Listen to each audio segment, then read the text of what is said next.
One piece chapter 1133 ஃபைனலாக release ஆயிடுச்சு. நீங்க இன்னும் இந்த சாப்டர் படிக்கலன்னா நம்ம டெலிகிராம் சேனல்ல இருக்கு, மறக்காம செக் பண்ணி பாருங்க. உண்மையை சொல்லணும்னா இந்த சாப்டர் ரொம்ப எமோஷனலா எண்டாக இருந்தது. மறக்காம இந்த சாப்டர் செக் பண்ணி பாருங்க. நம்ம டைரக்டா இந்த சாப்டருடைய அனலைசிஸா பார்க்கலாம். ஓகே, இந்த சாப்டருடைய மெயின் பிளாட் பார்த்தீங்கன்னா சால் அண்ட் ராபின் இவங்க ரெண்டு பேருடைய ரீயூனியன் தான். இந்த ரீயூனியன் செம்ம எமோஷனலாக ப்ரெசென்ட் பண்ணியிருந்தாரு நம்ம எச்சிரோவோட. ஸோ ஃபைனலாக நம்ம எதிர்பார்த்த அந்த சினாரியோ கிடைச்சிடுச்சு. ராபின் சால் ரீயூனியன் இவங்க ரெண்டு பேருடைய ரீயூனியனுமே அவங்க ஃபர்ஸ்ட் மீட் பண்ண அந்த சினாரியோவுக்கு சேமாக தான் இருக்கும். அதே மாதிரியான ஒரு ஆர்ட்டுமே நம்ம எச்சிரோவோட ப்ரெசென்ட் பண்ணியிருந்தாரு. ஈவன் அந்த பிளேஸுமே சேமாக தான் இருந்துச்சு. ஸோ அவங்க ரெண்டு பேரும் ஃபர்ஸ்ட் பீச்சில் மீட் பண்ணியிருப்பாங்க. இப்போ மறுபடியும் அவங்க ரெண்டு பேர் ரீயூனியன் ஆகும்போதும் பீச்சில் ரீயூனியன் ஆகிற மாதிரி தான் காமிச்சிருப்பாங்க. அண்ட் ரெண்டு சாப்டருக்கு முன்னாடி நினைக்கிறேன் அந்த சாப்டர்ல சால்க்கு இது ஆன மாதிரி காமிச்சிருப்பாங்க. அண்ட் அவர் மயங்கி விழுந்து அந்த பிளேஸை கூட நம்மளால ஒழுங்கா பார்த்திருக்க முடியாது. ஏன்னா எச்சிரோவோட பீச்சோட சாலி காமிச்சிருந்தாருன்னா ஃபேன்ஸ் எல்லாரும் சால் ரீயூனியனுக்காக தான் இந்த மாதிரி பண்றாருன்னு ஸ்பெகுலேட் பண்ணுவாங்கன்னு ஓட அந்த பிளேஸை கூட ஒழுங்கா காமிச்சிருக்க மாட்டாரு. பட் நினைச்சு கூட பார்க்கல இந்த ரீயூனியன் ரொம்ப சீக்கிரமா நடந்துருச்சு. அண்ட் இந்த ரெண்டு பேஜையும் பாருங்க, இதுல இருக்கிற டிஃபரன்ஸ் என்னன்னா அந்த ஃபர்ஸ்ட் பேனல் தான் கொஞ்சம் டிஃபரெண்டா இருக்கு. அதுக்கப்புறம் மீதி இருக்கிற எல்லா பேனலுமே நம்ம எச்சிரோவோட ரொம்ப சிமிலரா டிரா பண்ணியிருக்காரு. இதுல ராபின் மட்டும் வளர்ந்துருக்காங்க. அதே மாதிரி நம்ம சால்க்கு ஒரு சில ஸ்கேர்ஸ் இருக்கிற மாதிரி காமிச்சிருக்காங்க. பட் எல்லாமே சேம் தான். அந்த அளவுக்கு ரொம்ப எமோஷனா இருந்துச்சு இந்த ரீயூனியன். அண்ட் இந்த ரீயூனியன் பத்தி உங்களோட தாட் என்னன்னு மறக்காம கமெண்ட் பண்ணுங்க. அண்ட் இந்த சாப்டர்ல இவங்களோட ரீயூனியனை தாண்டி ராபினுடைய சின்ன வயசு ஸ்டோரியை காமிச்சிருப்பாங்க. ஸோ நம்ம ராபின் அந்த ஒஹாரா இன்சிடென்ட்க்கு அப்புறம் ஒவ்வொரு இடத்துல இருந்து ஒவ்வொரு இடத்துக்கு மாறி மாறி ஓடிட்டே தான் இருக்காங்க. லைக் நம்ம யங் கூமா ஃப்ரீடம்காக ஓடிட்டே இருக்கிற மாதிரி. ஸோ அவங்க ரெண்டு பேரும் அவங்களுடைய ஃப்ரீடம்காக ஓடிட்டே தான் இருந்தாங்க. பட் இப்போ பிரசன்ட்ல அவங்களோட ஃப்ரீடமை அச்சீவ் பண்ணிட்டாங்கன்னு நம்ம சொல்லலாம். நம்ம ராபினை பார்த்தாச்சு, ஆனா கூமாவை இன்னும் பார்க்கல. அவரை லைட்டா காமிச்சா கூட போதும் அவருடைய சிச்சுவேஷன் எப்படி இருக்குன்னு நம்மளால அசியூம் பண்ண முடியும். எனிவே இந்த எல்பா பார்க்ல நிறைய ரீயூனியன்ஸ் நடக்க சான்ஸ் இருக்கு. அதுவும் நம்ம எதிர்பார்க்கிற ரீயூனியன்ஸ். ஃபர்ஸ்ட் நம்ம ராபின் அண்ட் சால் இவங்க ரெண்டு பேர் ஆல்ரெடி ரீயூனேட் ஆகிட்டாங்க. செகண்டா நம்ம லூஃபி அண்ட் ஷாங்க்ஸ் இவங்க ரெண்டு பேர் ரீயூனேட் ஆக சான்ஸ் இருக்கு. அவங்க ரெண்டு பேர் ரீயூனேட் ஆகிற அந்த டைம்ல ஊசப் அண்ட் யாசப் இவங்க ரெண்டு பேர் ரீயூனேட் ஆவாங்க. அண்ட் லாஸ்டா விவி அண்ட் ஸ்ட்ரா ஹாட்ஸ் இவங்க ரெண்டு பேருக்கான ரீயூனியனும் நடக்க சான்ஸ் இருக்கு. எனக்கு தெரிஞ்சு இந்த ரெண்டு ரீயூனியன்ல கன்ஃபார்மா ஏதாவது ஒரு ரீயூனியன் நடக்கும் தோணுது இந்த ஒரு ஆர்க்ல. அதுல அதிகபட்ச சான்ஸ் இருக்கிறது நம்ம விவி அண்ட் ஸ்ட்ரா ஹாட்ஸ் இவங்களுக்கான ரீயூனியன் தான். ஏன்னா விவி நம்ம லூஃபிக்காக ஒரு சிக்னல் அமைச்சிருக்காங்க. என்னன்னா ராபின் ஒரு சில சாப்டர்ஸ்க்கு முன்னாடி நியூஸ் பேப்பர் படிச்சுட்டு இருக்கிற மாதிரி காமிச்சிருப்பாங்க. அந்த நியூஸ் பேப்பர்ல லூஃபியோட போட்டோ இருந்திருக்கும். அண்ட் அவருடைய கையில எக்ஸ் மார்க் இருக்கும். இந்த எக்ஸ் மார்க் பத்தி நம்ம லூஃபி, ஜோரோ, சாஞ்சி, நாமி, உசப், சாப்பர் இவங்க எல்லாருக்கும் மட்டும்தான் தெரியும். பட் இவங்க யாரும் இந்த நியூஸ் பேப்பரை இன்னும் பார்க்கல. பார்க்கும்போது ஏதாவது கண்டிப்பா நடக்க சான்ஸ் இருக்கு. எனிவே இதுக்கப்புறமா நம்ம ஜெயன்ஸ் வந்து நம்ம லூஃபிக்கு தேங்க் பண்ணியிருப்பாங்க. எதுக்குன்னா பிக் மாமா டிஃபீட் பண்ணதுக்காக. சோ பிக் மாம் வந்து மதர் கேர்மல்ல ஈட் பண்ணியிருப்பாங்க. இதனாலேயே அந்த ஜெயன்ஸ் வந்து ரொம்ப கோபமா இருந்தாங்க. சோ அந்த டைம்ல தான் நம்ம லூஃபியோட கிரீவ் அவங்கள டிஃபீட் பண்ணிட்டாங்க. ஐ மீன் பிக் மாமா டிஃபீட் பண்ணிட்டாங்க.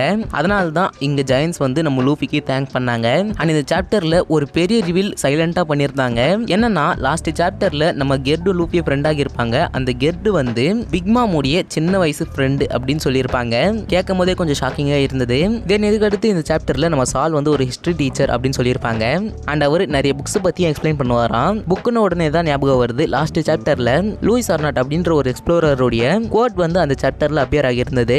ஸோ சால் அந்த புக்கை கூட டீச் பண்ணியிருக்கலாம். ஏன்னா சால் வந்து ஒஹாரால இருந்த புக்ஸ் எல்லாம் ரெக்கவர் பண்ணிட்டு இருந்தாரு. அண்ட் இந்த புக்குமே அந்த ஒஹாரா இன்சிடென்ட்ல இருந்தது. ஸோ இந்த புக்கு பத்தியும் நம்ம சால் டீச் பண்ணிட்டு இருந்திருக்கலாம். அண்ட் அதே மாதிரி அந்த ஒஹாரா இன்சிடென்ட்ல இருந்து புக்கை ரெக்கவர் பண்ணாங்க இல்லையா, அதுல கெர்ட் அண்ட் ஹஜ்ருதீன் இவங்க ரெண்டு பேரும் அந்த புக்ஸை ரெக்கவர் பண்ணியிருக்காங்க. இவங்க ரெண்டு பேர் கூட நம்ம கோல்ட்பர்க்கும் இருந்திருக்காங்க. ஸோ இந்த சாப்டர்ல அவுல் லைப்ரரி அப்படின்ற ஒரு லைப்ரரியை இந்த சாப்டர்ல ரிவீல் பண்ணியிருந்தாங்க. ஸோ இந்த லைப்ரரியில அந்த ஒஹாரா இன்சிடென்ட்ல ரெக்கவர் பண்ண புக்ஸ் எல்லாம் இருக்க சான்ஸ் இருக்கு. அண்ட் அந்த வாய்ட் சென்ச்சுரி பேஸ் பண்ண சீக்ரெட்ஸ் இந்த லைப்ரரியில இருக்கலாம். அதே மாதிரி வெகாபங்க் கூடிய கம்ப்ளீட் பிளாஷ்பேக்கும் இந்த லைப்ரரியில சொல்லப்படலாம். ஆர் அட்லீஸ்ட் இந்த லைப்ரரியில இருந்து இந்த ஏன்ஷியன்ட் கிங்டம் உடைய ஒரிஜினல் நேம் பத்தியாவது நம்மளால தெரிஞ்சுக்க முடியும். ஸோ நம்ம வெயிட் பண்ணி பார்க்கலாம். அண்ட் இந்த சாப்டர்ல நிறைய இன்ஃபர்மேஷன்ஸ் இருக்கு. அண்ட் நிறைய கனெக்ஷன்ஸும் இருக்கு. ஏன்னா இப்போ நான் சொன்னேன் இல்லையா, இந்த ஒஹாரா இன்சிடென்ட்ல நடந்த அந்த புக்ஸ் எல்லாமே ரெக்கவர் பண்ணாங்க இல்லையா, அது இந்த லைப்ரரியில் தான் இருக்கணும். அதுக்காக தான் எச்சிரோவோட இந்த அவுல் லைப்ரரி பத்தி ரிவீல் பண்ணியிருக்கணும். அதே மாதிரி கெர்ட் அண்ட் கோல்ட்பர்க் இந்த ரெண்டு பேருடைய கேரக்டரை நம்ம எக்கேட்லேயே பார்த்துட்டோம். ஸோ அதுக்கப்புறமா இந்த ஆர்க்ல அவங்களுக்கான ஒரு ஸ்டோரி கொடுக்கப்பட்டிருக்கு. ஸோ அந்த புக்கை ரெக்கவர் பண்ண அந்த ரெண்டு கேரக்டருக்குமே இப்போ இந்த ஆர்க்ல ஒரு இம்பார்ட்டன்ஸ் கொடுக்கப்படுது. அதனால தான் ஒன் பீஸ் ஒரு சக்சஸ்ஃபுல்லான ஸ்டோரியா இருக்கு. ஸோ எக்கேட் ஆர்க்ல எப்படி வெகாபங்குக்கு சேட்டலைட்ஸ் இருந்தாங்களோ அதே மாதிரி இந்த ஆர்க்ல கெர்ட் அண்ட் கோல்ட்பர்க் ஃபுல்லாவே இருக்க சான்ஸ் இருக்கு. ஸோ வெகாபங்க் பத்தி பேசும்போது தான் ஞாபகம் வருது. என்னன்னா லிலித் இருந்தாங்கல்ல, அவங்களும் இந்த சாப்டர்ல அப்பியர் ஆகியிருந்தாங்க. அவங்க ஒரே ஒரு டைலாக் சொல்லியிருந்தாங்க. என்னன்னா எல்பாவுடைய கிளைமேட் ரொம்ப பெர்ஃபெக்ட்டா இருக்கு அப்படின்னு சொல்லியிருந்தாங்க.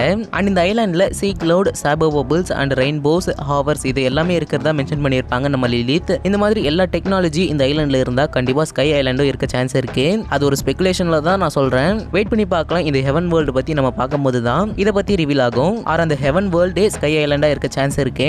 தென் நெக்ஸ்டா இந்த சாப்டர்ல ஸ்ட்ரா ஹேட்ஸ் இந்த சன் வில்லேஜுக்கு என்டர் ஆகும்போது இங்க இருந்த நிறைய ஜெயன்ஸ் அவங்கள பார்க்கறதுக்கு வந்திருப்பாங்க. அந்த கிரௌட்ல நீங்க நல்லா நோட்டீஸ் பண்ணி பார்த்தீங்கன்னா ஒரு பியரை உங்களால நோட்டீஸ் பண்ண முடியும். அண்ட் சாப்டர் 1132 இருக்கு இல்லையா, அதுலயுமே ஒரு பியர் அப்பியர் ஆகியிருக்கும். ஒருவேளை அதே பியர் தான் இந்த சாப்டர்ல அப்பியர் ஆகியிருக்கான்னு தெரியல.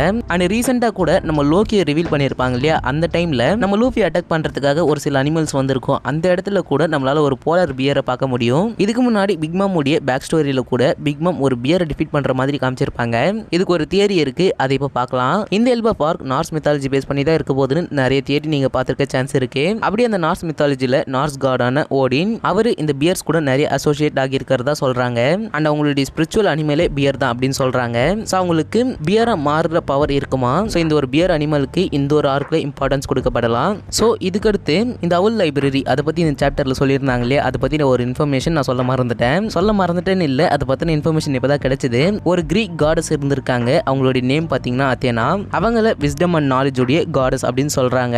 ஸோ அவங்கள அவுல தான் ரெப்ரசென்ட் பண்ணுவாங்களாம். ஸோ இந்த இன்ஃபர்மேஷன் எதுக்கு ப்ரோ அப்படின்னு கேட்டீங்கன்னா, நம்ம கெர்டு கேரக்டர் ரிவீல் பண்ணும்போது அவங்க கையில அவுல இருக்கிற மாதிரி காமிச்சிருப்பாரு நம்ம எச்ரோவோட. மேபி கெர்டு கேரக்டர் வந்து அத்தேனா கேரக்டரோட சிமிலரா இருக்கலாம். ஸோ அவள் தான் இந்த அனாலிசிஸ் வீடியோ. கண்டிப்பா இதுல இருந்து எல்லா இன்ஃபர்மேஷனும் பிடிச்சிருக்குன்னு நினைக்கிறேன். நாளைக்கு ஒரு வீடியோல இருந்து மீட் பண்றேன். Until then, stay tuned.